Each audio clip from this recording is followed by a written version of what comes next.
Perkenalkan, nama saya Krisdianti Lohi dengan NIM 2021-48003, kelas B semester 4, Prodi PGSD Universitas Patimura, Ambon. Dan tugas ini saya buat sebagai tugas penunjang mata kuliah telaah kurikulum. Di sini saya akan menjelaskan apa itu prinsip kurikulum, komponen kurikulum, tujuan kurikulum, dan fungsi dari kurikulum. Kurikulum merupakan sebuah contoh perangkat mata pelajaran atau program pendidikan yang ditawarkan oleh suatu lembaga untuk mencapai proses tujuan pembelajaran siswa. Kurikulum pada umumnya dapat diatur oleh pemerintah seperti Kementerian Pendidikan. Ada 4 prinsip pengembangan kurikulum. Yang pertama, prinsip relevansi. Pengembangan kurikulum harus memiliki relevansi antara komponen kurikulum dan harus memiliki relevansi dengan tuntutan sains dan teknologi. Yang kedua, prinsip kontinuitas.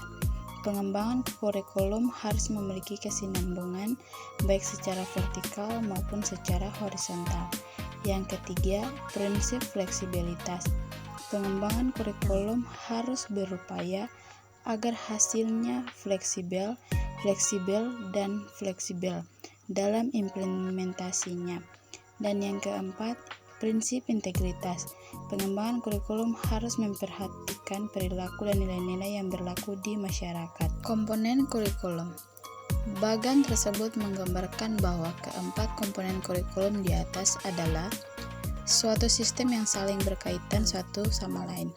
Apabila salah satu komponen yang membentuk sistem kurikulum terganggu atau tidak berkaitan dengan komponen lainnya, maka sistem kurikulum juga akan terganggu. Adapun komponen pembentuk kurikulum yaitu 1.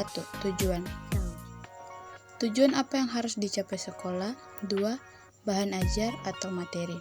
Bagaimana memilih bahan pembelajaran guna mencapai tujuan tersebut? 3. Metode atau proses belajar mengajar. Bagaimana bahan ajar disajikan agar efektif ketika diajarkan kepada peserta didik. 4. Evaluasi atau penilaian adalah untuk mengetahui efektivitas dari proses yang akan dilakukan. Tujuan kurikulum. Tujuan dibuatnya kurikulum adalah agar menjadikan suatu masyarakat yang dicita-citakan namun dalam skala mikro.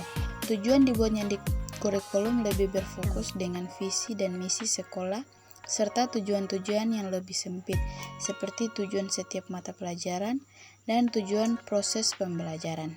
Pada fungsi kurikulum terbagi menjadi 5 bagian, yaitu bagi guru, fungsi kurikulum sebagai pedoman dalam melaksanakan proses pembelajaran. Yang kedua, bagi kepala sekolah atau pengawas. Kurikulum berfungsi sebagai pedoman dalam melaksanakan supervisi atau pengawasan. Yang ketiga, bagi orang tua. Kurikulum berfungsi sebagai pedoman dalam membimbing anaknya belajar di rumah. Yang keempat, bagi masyarakat. Kurikulum berfungsi sebagai pedoman untuk memberi bantuan bagi terselenggaranya proses pendidikan di sekolah. Dan yang kelima, bagi siswa, kurikulum berfungsi sebagai suatu pedoman belajar.